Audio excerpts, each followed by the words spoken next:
ಆರ್ಜಿಕರ್ ವೈದ್ಯಕೀಯ ಕಾಲೇಜು ಮತ್ತು ಆಸ್ಪತ್ರೆಯ ವೈದ್ಯಕೀಯ ವಿದ್ಯಾರ್ಥಿನಿಯ ಅತ್ಯಾಚಾರ ಮತ್ತು ಕೊಲೆ ಬೆನ್ನಲ್ಲೇ ಪಶ್ಚಿಮ ಬಂಗಾಳದ ಆರೋಗ್ಯ ಇಲಾಖೆ ರಾತ್ರಿ ಪಾಳಿಯಲ್ಲಿ ಕಾರ್ಯನಿರ್ವಹಿಸುವ ಮಹಿಳೆಯರ ನೆರವಿಗೆ ಧಾವಿಸಿದೆ. ಆರೋಗ್ಯ ಇಲಾಖೆಯಿಂದ ರಾತ್ರಿ ಸಹಾಯಕರು ಎಂಬ ಕಾರ್ಯಕ್ರಮ ಜಾರಿಗೊಳಿಸಲಾಗಿದ್ದು, ಆ ಪ್ರಕಾರ ಮೆಡಿಕಲ್ ಕಾಲೇಜುಗಳಲ್ಲಿ, ಖಾಸಗಿ ಮತ್ತು ಸರ್ಕಾರಿ ಸಂಸ್ಥೆಗಳಲ್ಲಿ ರಾತ್ರಿ ಪಾಳಿಯಲ್ಲಿ ಕಾರ್ಯನಿರ್ವಹಿಸುವ ಮಹಿಳೆಯರಿಗೆ ಮಹಿಳಾ ಹಾಸ್ಟೆಲ್ಗಳಿಗೆ ಅಗತ್ಯ ರಕ್ಷಣೆಯನ್ನು ಒದಗಿಸಲಾಗುತ್ತದೆ. ಈ ಕಾರ್ಯಕ್ರಮದ ಅಡಿ ಪ್ರತ್ಯೇಕ ಶೌಚಾಲಯಗಳು, ವಿಶ್ರಾಂತಿ ಕೊಠಡಿಗಳು ಹಾಗೂ ಮಹಿಳಾ ಸ್ವಯಂ ಸೇವಕಿಯರ ನಿಯೋಜನೆ ಮಾಡಲಾಗುತ್ತದೆ. ಸಿಸಿಟಿವಿ ಇಲ್ಲದಿದ್ದರೆ ತಕ್ಷಣವೇ ಅಂತಹ ಸ್ಥಳಗಳಲ್ಲಿ ಸಿಸಿಟಿವಿ ಅಳವಡಿಕೆ ಮಾಡಲಾಗುತ್ತದೆ.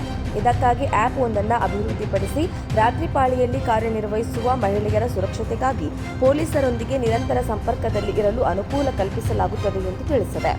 ಎಲ್ಲಾ ಮೆಡಿಕಲ್ ಕಾಲೇಜುಗಳಿಗೆ ಪೊಲೀಸ್ ಗಸ್ತು ಕಡ್ಡಾಯಗೊಳಿಸಲಾಗ್ತಾ ಇದೆ.